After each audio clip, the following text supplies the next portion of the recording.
Assalamualaikum warahmatullahi wabarakatuh. Selamat sore Budian. Perkenalkan, nama saya Zaila Amelia Silvi dari kelas KM 201. Hari ini saya akan mempresentasikan terkait analisis strategi digital marketing brand Aqua di tengah tekanan kompetitif pasar AMDK atau air minum dalam kemasan. Mengapa saya memilih brand Aqua? Karena menurut saya Aqua yang merupakan merek air minum dalam kemasan terbesar dan tertua di Indonesia ini tiba-tiba mengalami penurunan pangsa pasar di tahun 2023 dari 55% menjadi di kisaran 46 sampai 47%. Di samping tumbuh tajamnya pangsa pasar Le Mineral dari 12% menjadi di kisaran 18 sampai 23% pada periode yang sama.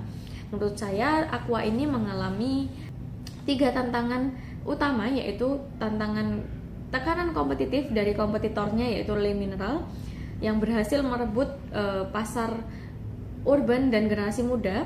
Yang kedua adalah terkait isu kepercayaan publik, yaitu isu terkait boykot produk berafiliasi tertentu yang kemudian memunculkan kampanye tagar ada Aqua dan tagar Aqua dulu. Yang ketiga adalah terkait tekanan keberlanjutan lingkungan, di mana publik sudah mulai gencar menekan seluruh industri AMDK untuk segera memakai kemasan ramah lingkungan.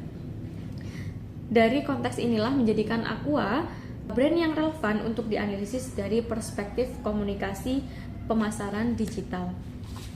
Selanjutnya, apa sih strategi digital marketing yang digunakan Aqua saat ini? Yang pertama adalah terkait defensive brand communication.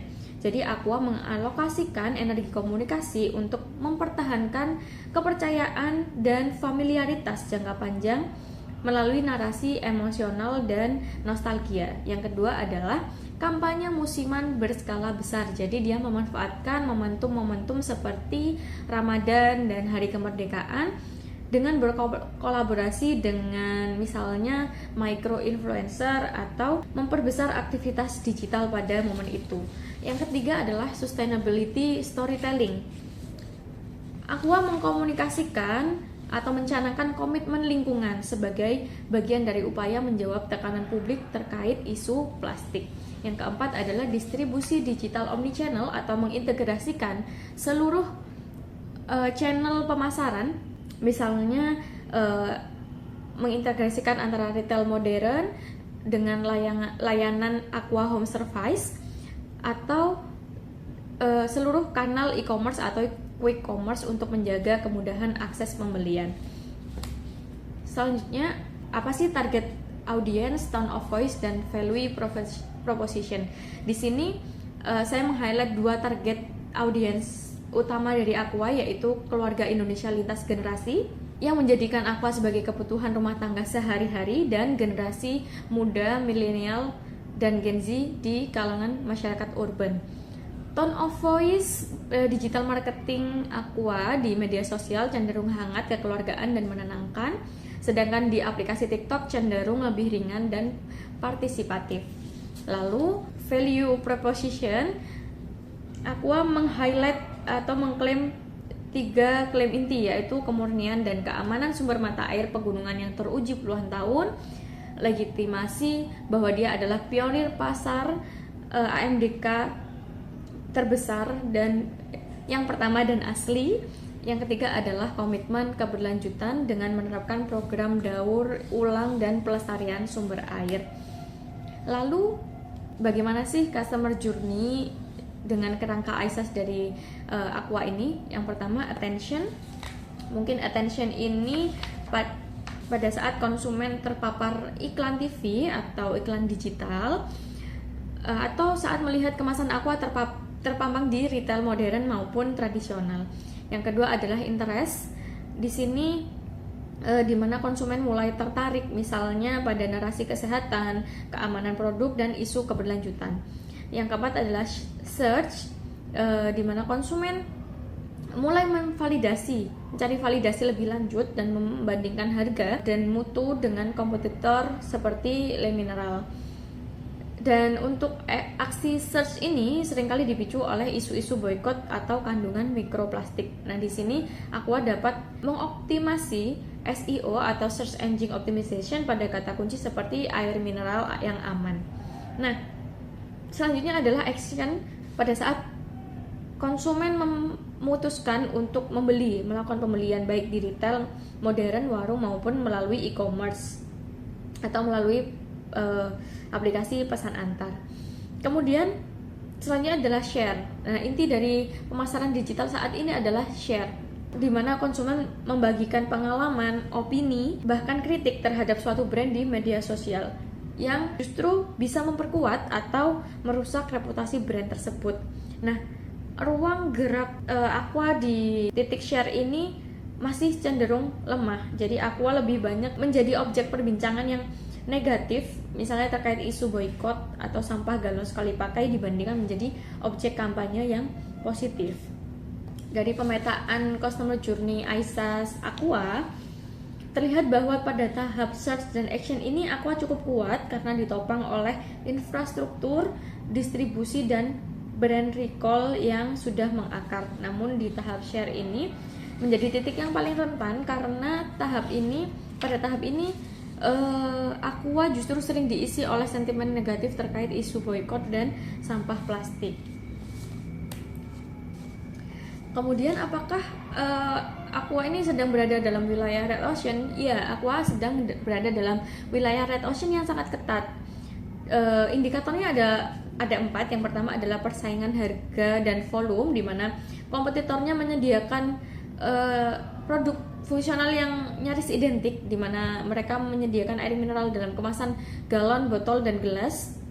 Yang kedua adalah perang belanja iklan. Jadi karena kompetitornya tumbuh hingga 35% pada periode tertentu, ini memaksa Aqua untuk merespon dengan meningkatkan belanja iklan dan aktivasi digital besar-besaran hanya untuk mempertahankan pangsa pasar dibanding untuk menciptakan permintaan baru. Yang ketiga adalah diferensiasi produk yang tipis. Jadi klaim seperti air pegunungan murni, rendah TDS, kandungan mineral alami itu digunakan hampir seluruh industri AMDK, sehingga konsumen semakin sulit dan lebih banyak memutuskan pembelian berdasarkan harga, promosi, atau isu sosial politik yang menyertai brand. Yang keempat adalah perang klaim keberlanjutan. Jadi semua klaim komitmen ramah lingkungan itu sudah menjadi nyawa bagi semua industri AMDK. Jadi klaim sustainability oleh Aqua ini kurang membedakan dari kompetitor. Lalu strategi Blue Ocean-nya bagaimana rekomendasinya? Untuk keluar dari perangkap Red Ocean, Aqua bisa melakukan value innovation dengan merekonstruksi batasan industri dan bukan sekedar bersaing di dalamnya.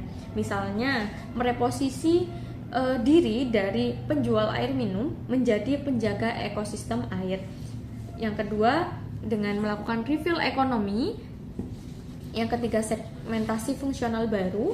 Jadi Aqua dapat menciptakan subkategori air minum baru, misalnya khusus ibu hamil, khusus atlet, atau lansia, sehingga tidak lagi bersaing di kolam generik air mineral untuk semua orang, melainkan menciptakan ceruk baru yang lebih personal dan bernilai tambah tinggi. Yang keempat adalah menjadi data driven community advocacy, yaitu pelacakan jejak karbon perkemasan yang dapat dipindai langsung oleh konsumen.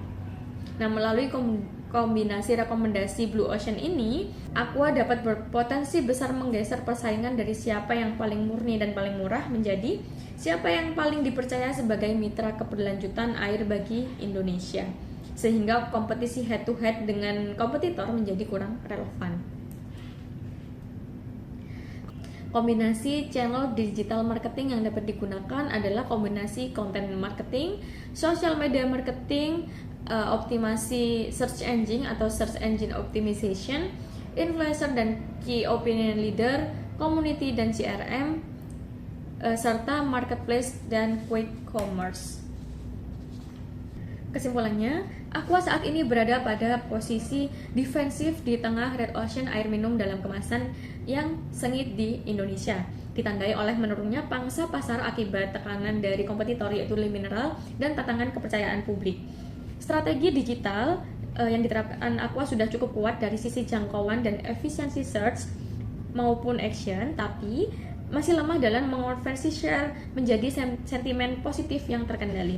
Untuk keluar dari jebakan persaingan berbasis harga dan klaim generik, Aqua perlu bergerak menuju strategi Blue Ocean dengan merekonstruksi preposisi nilainya sebagai penjaga ekosistem air dan pelopor model konsumsi sirkular yang dieksekusi melalui kombinasi konten marketing, sosial media, influencer marketing, SEO dan SEM, serta community dan CRM marketing yang terintegrasi.